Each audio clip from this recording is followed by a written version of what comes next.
Thank you so much, Caitlin, and Parkinson Society of Southwest Ontario for having me. It's great to be here, and thank you all of the attendees for taking some time out of your day to learn about cannabis. So a little bit about CFAM. I founded CFAM in 2014 as a national nonprofit organization. As Caitlin mentioned, we're very active in the patient advocacy space and have a special focus on cost coverage. And we have a progressive and moderate approach to advocacy. We're not an activist group. We are evidence-based and try to have very close and collaborative relationships with all stakeholders, including health charities, government, and industry.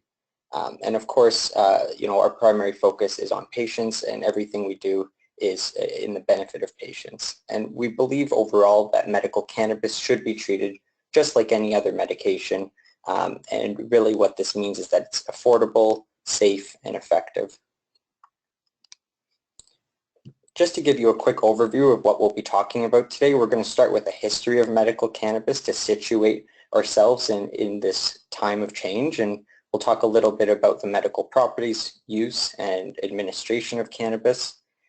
We'll also talk about research specific in Parkinson's disease as well as other related symptoms, how to access medical cannabis under the legal framework, reimbursement and cost coverage, as well as what legalization means for patients.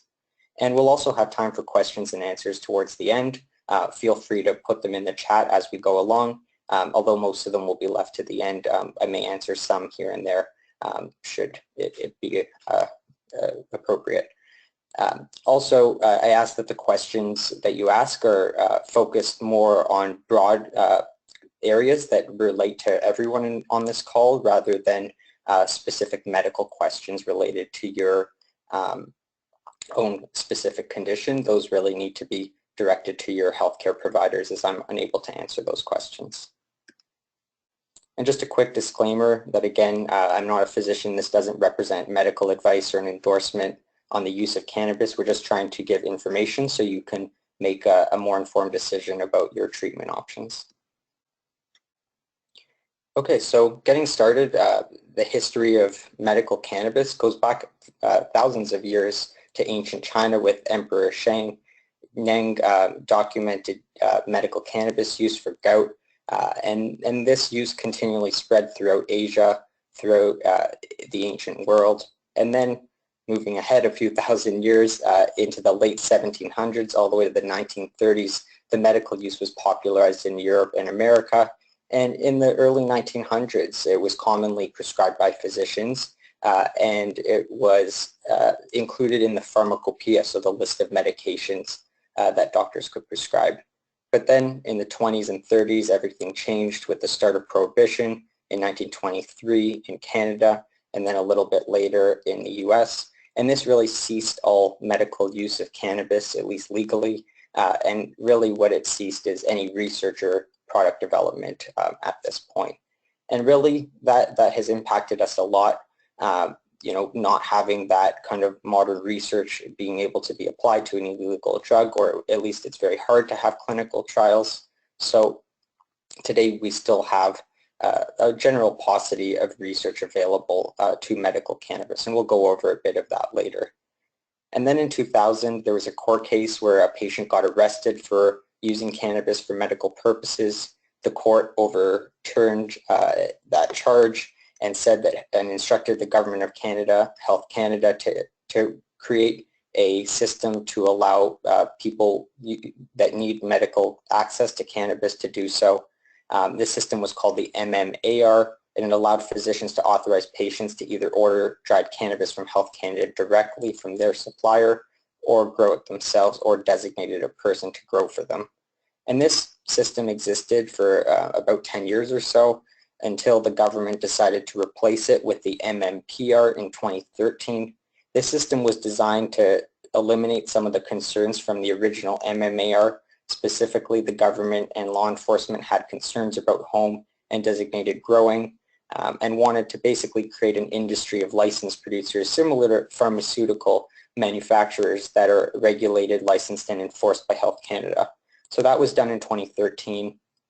But then patients responded, the ones that still needed to grow their own medicine for whether it's affordability or choice of product, wanted to still do so and sued the government. And once again, patients won in court, and the government had to introduce the ACMPR, which is a combination basically of the two previous systems. So now this is what currently exists for medical cannabis access. And it allows doctors to authorize patients to either purchase from a licensed producer, to grow it themselves, or to designate a person to grow for them. And the government also, at this time, had another case that allowed for oil production, so patients are able to order oils, which we'll talk about a bit later as well. And then in 2017, the federal government just in April introduced the Cannabis Act, and this is the introduction of legalization of cannabis for non-medical purposes. And I'm sure, it's hard to miss this in the news, but at the same time, there is a lot of concerns from the patient perspective of what this will mean, and it brings both opportunities and risks, which we'll go over. The implementation target for non-medical cannabis sales is July of 2018, so we'll see how the government progresses with the legislation to get there. One common question that we get a lot is the difference between cannabis and marijuana. Technically, cannabis refers to the scientific name of the plant. It's the preferred term now by both the scientific and the medical communities, whereas marijuana is a slang term that generally refers to the flowers of the female plant. It was coined in the early 1900s, and it has a long use in the U.S. with prejudicial connotations to it. So the industry as a whole is shifting more towards cannabis. CFAM as an organization, does use marijuana. Our name, as when we were founded, all the regulations and everyone was still using that term, although we do now prefer to use cannabis in most of our education and information. So talking about the medical properties of cannabis, it really has a number of different properties within the plant, within cannabis. So we really tend to focus mainly on cannabinoids, and these are the major properties of cannabis, the medical properties. And we look at THC and CBD as the two main cannabinoids. THC is responsible for psychoactive effects. It has potential benefits including analgesia, anti-nausea, muscle relaxation, sedation, and appetite stimulation. But this is the chemical that's responsible for the so-called high that cannabis brings. So sometimes people are a little bit cautious around that, and it also comes with increased risk because of that potential impairment. CBD is non-intoxicating and is thought to limit the impairment from THC. It has benefits including anti-inflammation, analgesia, anti-anxiety effects, and anti-epileptic effects. And CBD is getting a lot more attention. There's a lot more research developing in this area.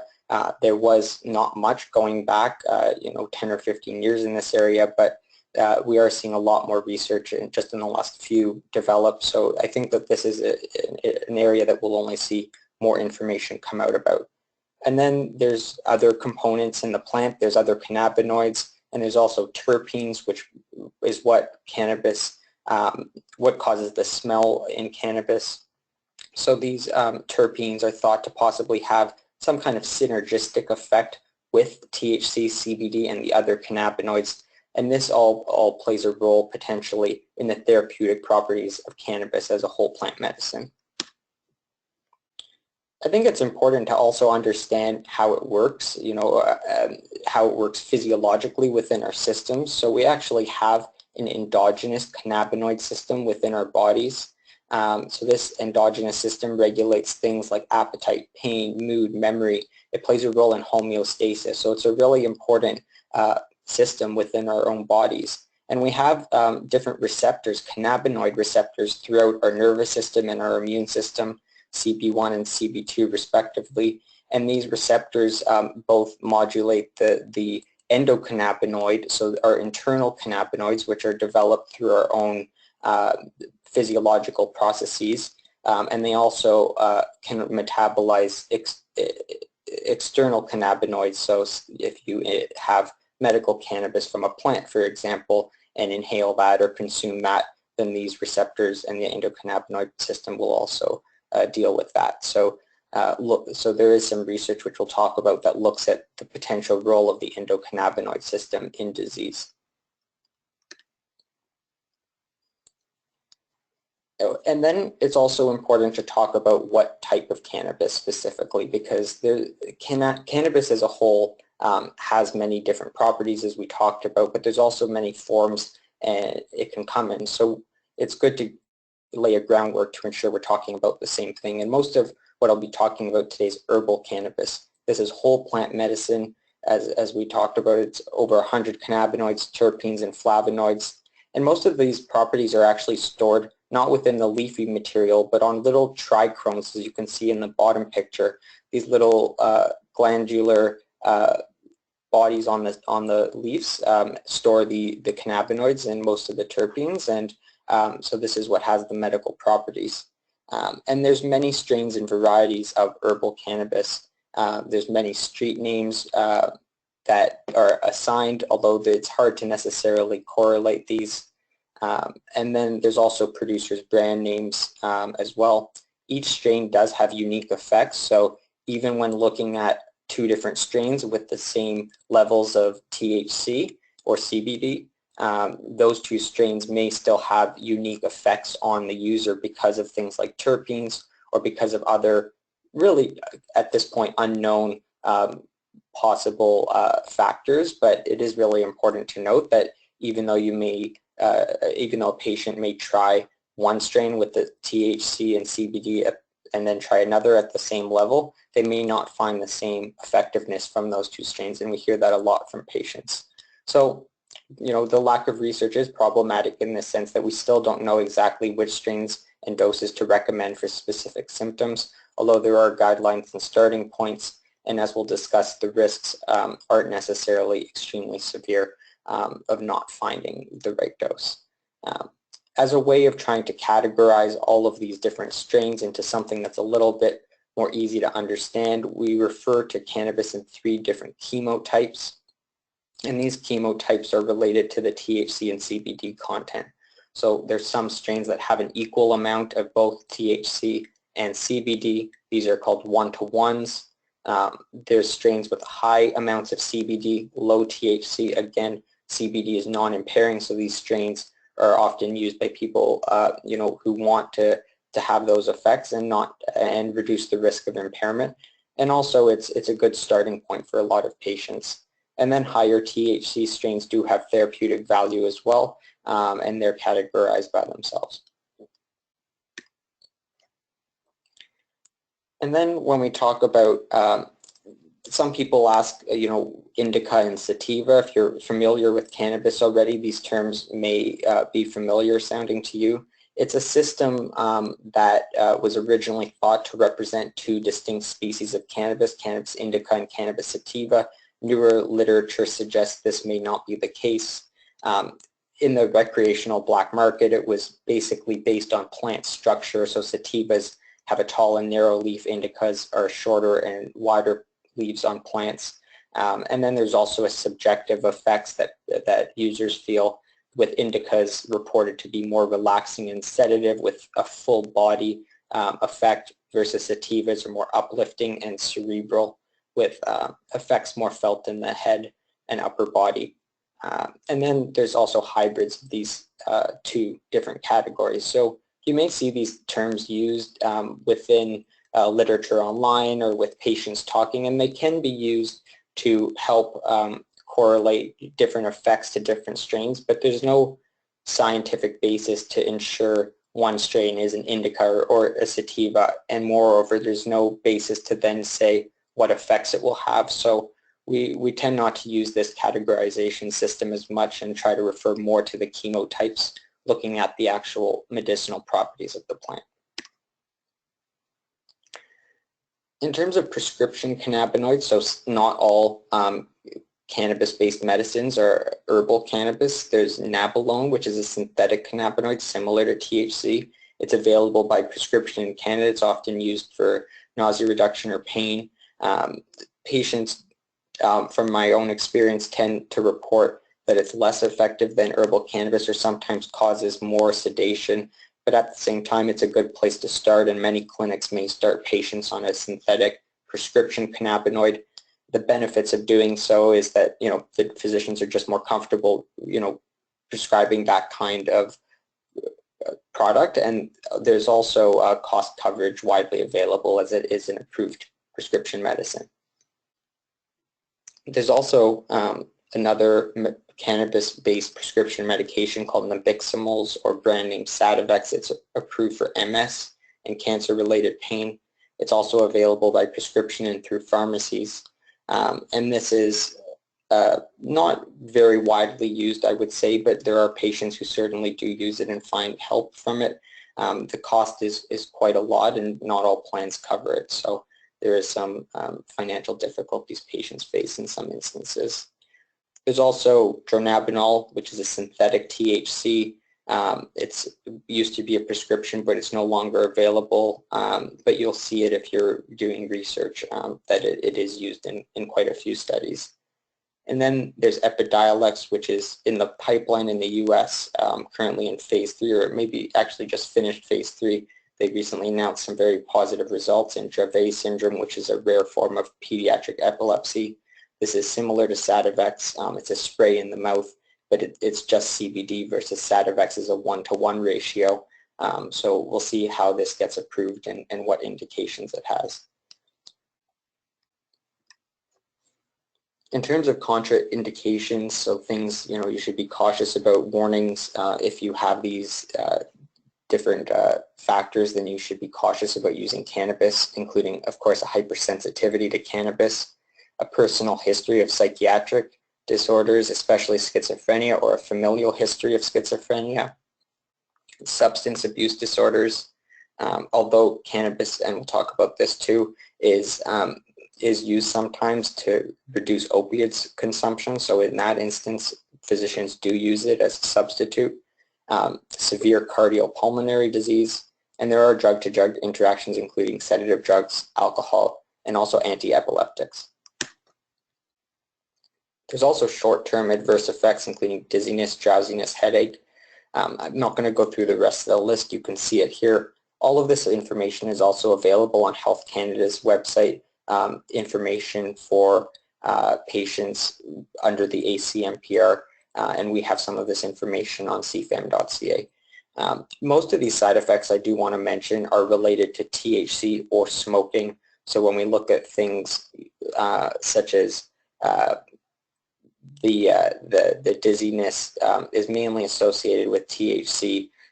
It hasn't all been studied in CBD, but patients do not report as many side effects with CBD, and it's thought to be a very generally safe chemical. So, and neither THC or CBD is known to have a lethal dose, which is an important factor to consider, especially since lots of medications that you may be taking, such as opiates or benzodiazepines, do have potentially lethal consequences. So cannabis doesn't have that. So it can be a good replacement for those therapies.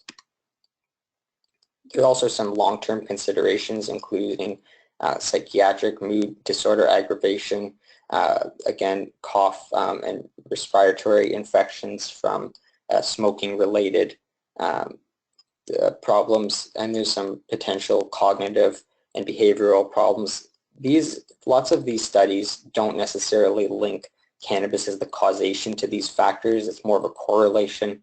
So these long-term use is still widely debated in research, but this is what Health Canada puts out, so, and I think it's helpful to at least know the different considerations for long-term use. In terms of administering cannabis, there's a few main ways of actually consuming the product. The most common way is inhalation. Smoking is not recommended. Smoking any plant or product, whether it be tobacco, cannabis, or sitting by a campfire and inhaling that smoke is harmful. So it's not about cannabis, it's just about inhaling smoke. So the alternative, if patients want to inhale cannabis, is using a vaporizer. And using a vaporizer has a very quick onset of action within minutes. So you feel the effects right away, and they last about 2 to 3 hours, although this varies by person. The dose is very easy to titrate because of this. You can add a little bit more or have another puff. And there are 2 Health Canada approved medical devices for the consumption of cannabis that are vaporizers. So there's potential for reimbursement, and also some kind of assurance that these are Health Canada approved devices. So the way vaporizers work, it's kind of like toasting the product in a way. It heats it up just to a very minimal temperature, around 190 degrees Celsius. And this allows the cannabinoids, the THC and the CBD, to release from the cannabis material, the plant material, and be vaporized, turned into a vapor, and then inhaled. So it's not producing a smoke, it's not igniting the plant, it's basically just releasing the chemical properties into a vapor that you inhale.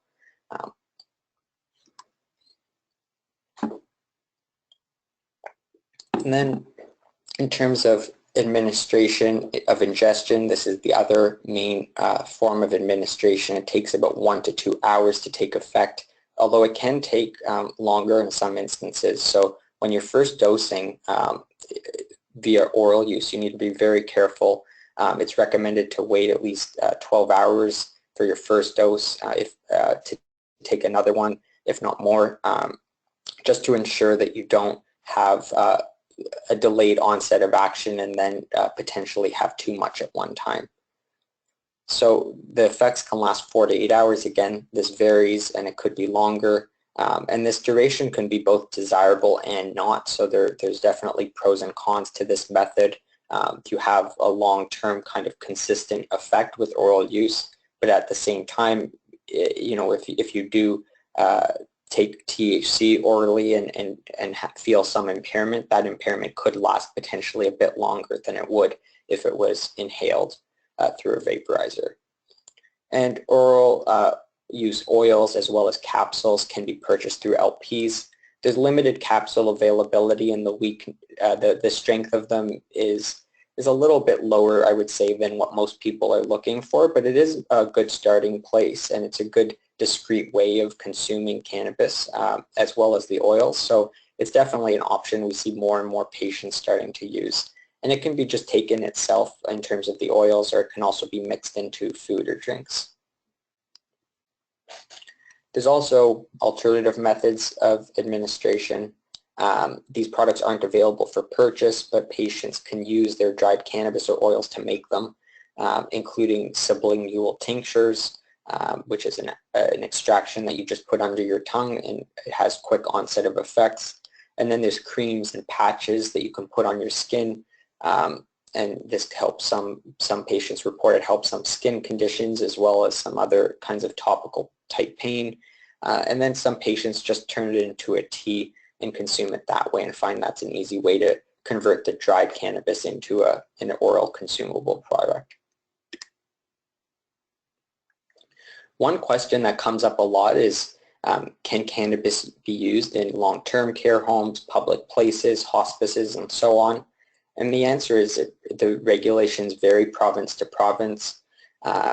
We did just conduct a recent analysis that will be published soon. So check back with us if you want to see your individual province's regulations. But I think most of you are in Ontario, as this is an Ontario-focused organization. So in Ontario, it is considered akin to smoking in most instances according to the Act, although these regulations, from my understanding, have yet to actually come into force. So as of today in Ontario, patients can use a vaporizer or even smoke potentially in really anywhere they want to, although private property can limit that, of course. But moving forward, as these regulations come into force, we will see limitations, and probably these limitations will be equal to smoking tobacco, meaning patients couldn't even use a vaporizer in a hospital, long-term care home, or otherwise. So just rehashing that today, you have some ability. I advise that you speak to the institution to make sure it's okay, but at the same time, there isn't regulation stopping that from my understanding. but in the near future there most likely will be. So keep an eye on that. And just to give an example, in Quebec, they have actually regulated vaporization in hospitals and have separate rooms to do so. So we may see some kind of exception like that created. That's a possibility as well. So overall, I wanted to give you some tips on using medical cannabis, and your physician will go over, at least they should go over this with you. But generally speaking, it's always good to start low and go slow. Start with the lowest dose possible and just go from there. CBD is often used first to limit the impairment.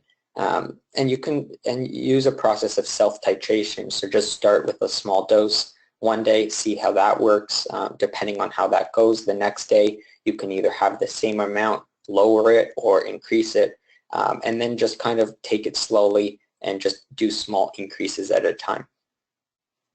This process can be somewhat frustrating, as you know, patients are most frequently used to prescription medications where you just get a pill and you're told to use it at 2 times of the day in a certain dose, and cannabis isn't at that point for most patients. The oral medications are taken like that, but patients do use self-titration and find really what works best for themselves. So just seeing how it goes, and journaling is very important. So make sure to log each dose, including the strain, how much you had, what symptom you're treating. So cannabis, you may be looking at relief from tremors, or you may be looking at relief from pain or insomnia. So actually try to identify what symptom you're trying to treat, and then also identify the effectiveness of that dose in treating that symptom.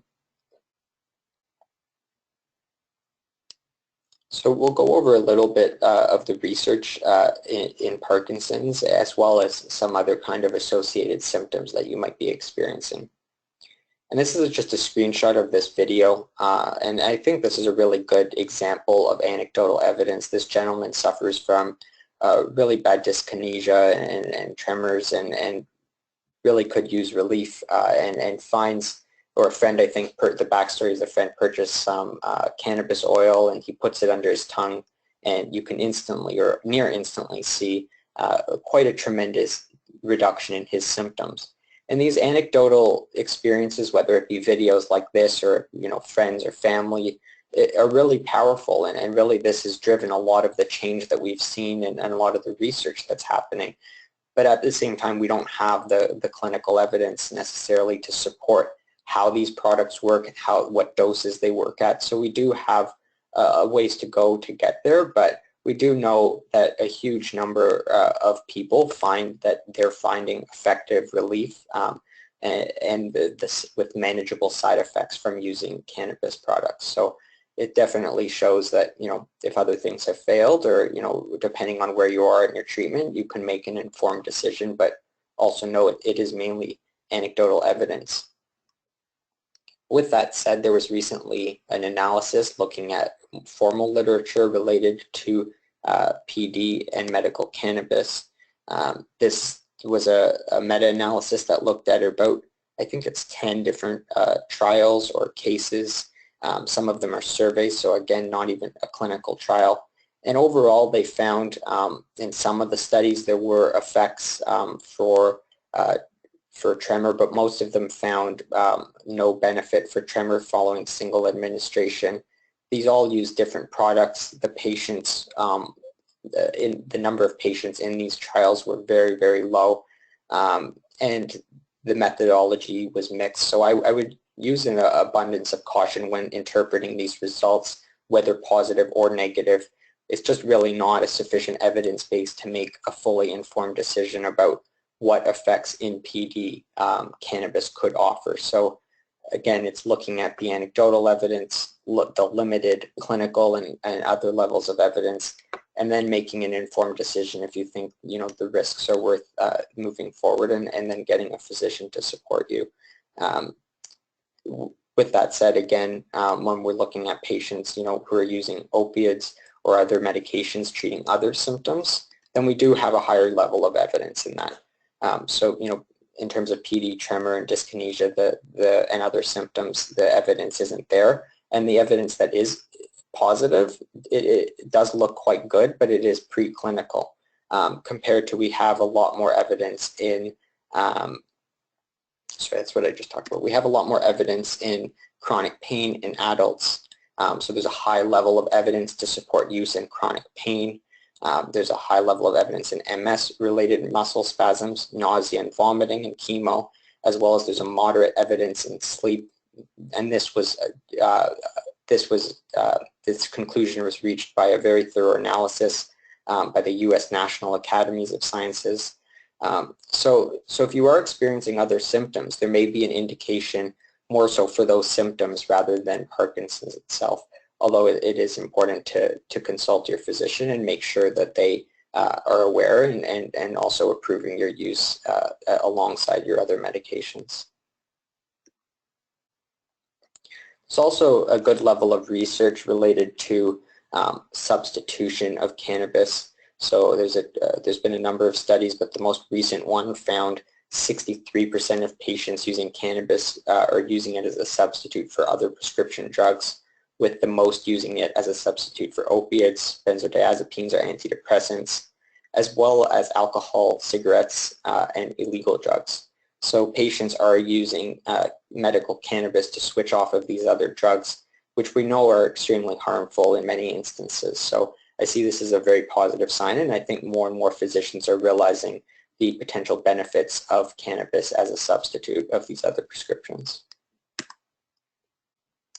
So we've talked a lot about the research, cannabis as a plant and the properties. Now you may be left with the decision, okay, I want to get it or not get it. But if you do want to access cannabis, I'll walk you through now a little bit about how the system works. This information is also, again, available on cfam.ca, so feel free to go there if you miss some points. So the ACMPR, which is the system that exists today, is the only way to legally access cannabis. You have to receive an authorization called a medical document signed by a physician or nurse practitioner. Nurse practitioners are only allowed to do so in Ontario, but again, I think most of you are here. So this medical document is akin to a prescription and then can be used to either register with a licensed producer to order directly from them, or you can use this medical document to register with Health Canada for personal production if you want to grow your own medicine or designate someone to do so. There's a daily quantity that the physician or NP writes on this, just like a normal prescription really. This is your maximum authorization, your recommended, it's not a recommended dose, it's really your maximum dose, so you may have some room to titrate up to that dose.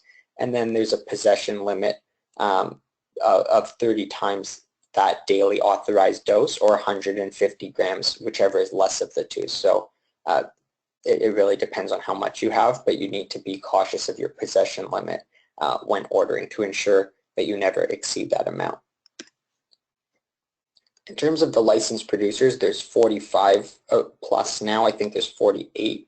And these are across the country. They are regulated, licensed, enforced by Health Canada.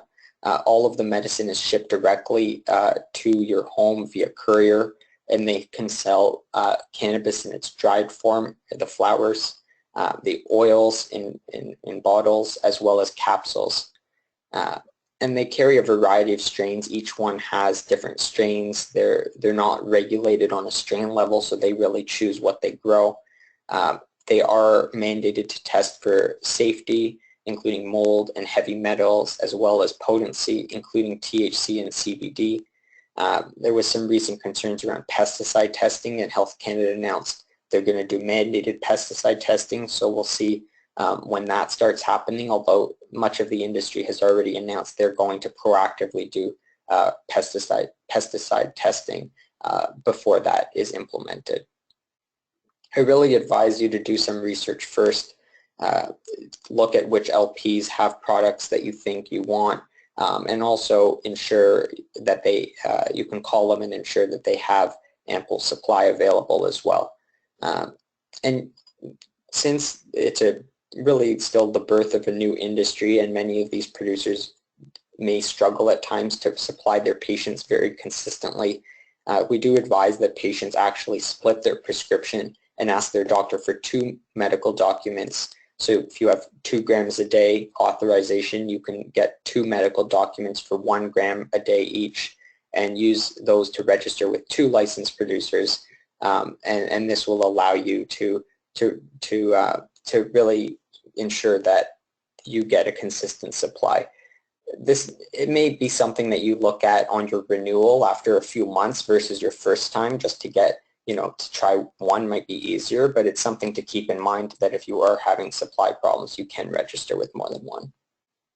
I would add to that also, if you're looking at a fairly unbiased source of information for licensed producer reviews, Lift Cannabis is a website that you could go to, LIFT, and they they have a bunch of reviews on all the producers and products that you can look at, and these reviews are done by patients, so you can see what patients are anecdotally reporting strains helping their symptoms. There's also dispensaries and compassion clubs. Depending on where you are, you may see these in your local area or have just heard about them on the media. But they have existed since the late 1900s, the 1990s, sorry, and they started in Vancouver as a kind of active civil disobedience. So all retail distribution of cannabis is illegal and always has been. So really what they're doing is trying to offer patients a safer, reliable source of access with good education, but they are illegal, so there is a risk in that, and their products are unregulated, so it's not necessarily tested for safety or potency. They do have a diversity of products because they can produce or sell whatever they want because they are operating outside of the regulations. But since about 2015, when Trudeau was elected, we have seen a very widespread proliferation of these dispensaries across the country, and many of the newer ones, I would say, are not patient-focused. They don't offer good education, and they're really just in it to try to sell this product for other purposes. So I would say be very cautious about approaching dispensaries, and make sure if you need to go this route, know that it is illegal still. It's just tolerated in certain areas, so there's a risk of that, and also ensure that what you're going to is a reliable one, because they are they vary a lot between different ones. When talking about cost coverage of cannabis, it is quite limited still. It's not like a prescription medication where you just can go to a pharmacy and you get coverage automatically if you're on a plan. It's limited to a case-by-case basis when we're speaking of private coverage, so this might be a benefits plan that you receive from an employer or a union. There are some notable plans that have covered cannabis that are listed here, but it's really up to patients to advocate about to get it covered, because no formulary is just listed as an automatic covered expense. Although there are health spending accounts. These are a type of coverage that you may have, and if you do, you can claim cannabis generally automatically through it, as the basis of this coverage is a CRA medical expense, and cannabis is considered that as long as it's obtained through the ACMPR. In terms of public formulary coverage, so talking about things like disability, ODSP, Ontario Drug Benefit, and other public type formularies. Again, none of them list cannabis as a regularly covered benefit. There's extremely it's extremely unlikely at this point that patients are going to get covered in the near future, I would say. But there is still a lot of good advocacy work going on, so we do hope to see some traction in public side. And in terms of workers' comp and auto insurance, we do see some plans covering that in those instances, so that's an area where, if it relates to you, that may be an area to get some coverage. When advocating for coverage, it's really, really important to ensure you're advocating to the right person and not just wasting your time. So in terms of determining that stakeholder, it's generally the plan sponsor when we're speaking about a private benefits plan. And this is an employer, a union, etc. And just to give a little bit of background, these types of large-scale employers are generally what's known as as an administrative services only plan, or ASO. And an ASO plan is only administered by the insurer, and then all of the claims are being paid out by the employer or by the union, the plan sponsor. So the plan sponsor really at the end of the day takes on the risk and the expense, so they're the ones that have to decide and instruct the insurer on what to do. So it's important to target this stakeholder, the plan sponsor, on most large-scale plans. So anything above 200 or 250 employees is most likely, it's best to target the plan sponsor. Often they cite a DIN, a drug identification number, as being part of the problem because cannabis doesn't have one. Special exceptions can be made, or in some instances a change of plan may be necessary. CFEM is also supporting a human rights case out of Nova Scotia where the tribunal determined by the union not covering cannabis, they committed employer discrimination against their employee. So in that instance, it's now being taken to the Court of Appeals, and along with Aurora Cannabis, we've gotten some support to help to push this court case through and hopefully get the decision reaffirmed in the Court of Appeal, which will hopefully have broader impact to others. And patients should make arguments around financial offsets, including prescription use, productivity, and quality of life, as these are things that both plan sponsors and insurers care about. In terms of legalization, there's a lot going on in the media, but a lot of it's not focused on patients. We're doing a lot of work to ensure that patients are prioritized in this process. We have a collaboration about starting a year ago with the Arthritis Society and Canadian AIDS Society to put forward a joint submission to the legalization task force of the federal government about patients' needs. We held a patient roundtable where patients got to share a diverse set of experiences and views with the task force themselves, and came up with a set of recommendations that talks about accessibility, affordability, and research. We believe that all forms and potencies should be made available through a reliable distribution channel, including pharmacies and compassion clubs, and increasing the education of cannabis. We think that the affordability of cannabis needs to be improved, including the removal of GST, HST, as well as possible provincial taxes that are to come, as we think that the government has a role to play in enabling broader cost coverage. And then in terms of research, as we talked about, we do need to really increase research in some areas at least to get it up to a better level quality of research.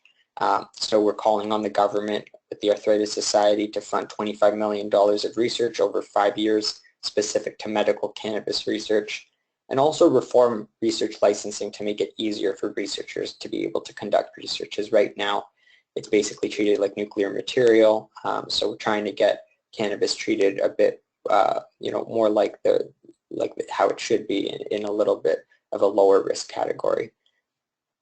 And this complete submission is quite in-depth and again available on our website if you're interested in our full positions. And just a few months ago in April, the government introduced Bills C-45 and C-46, the Cannabis Act. This, along with our recommendations, did affirm that the government is going to continue the separate and accessible medical cannabis access system. At the same time, it's the system that exists today is expected to exist alongside the non-medical recreational system that's coming. What this means for patients is still a little bit unclear. Essentially, it seems like it's status quo with little measures to help with access or affordability or research. So we are trying to get some changes implemented before this bill is fully adopted. It's also important to keep in mind, though, It's just the very first initial federal framework. There will be a lot of regulations under that framework federally. There will also be regulations provincially and in municipalities as well. So there's quite a lot of regulatory and legal work to come in the next coming months and year. From our perspective, legalization next steps, we're going to have a continued strong advocacy voice for the recommendations and ensuring patients are prioritized. We'll have a special focus on sales tax, distribution and supply, research, as well as impaired driving. We're going to continue keeping a close eye on provincial regulations and having a voice there as they develop. And we really try to collaborate a lot with different organizations. So do a lot of work with other health charities as well as government regulators and industry. We also have a national patient advisory board that helps inform lots of our policies. And I encourage you, if you're interested in medical cannabis, to join CFAM. There's no cost involved and you can stay up to date or get involved in our work. And with that, thank you for your time and happy to take any questions. Feel free to contact me or us through the website. And also just a quick reminder to keep your questions of more general nature. Thank you.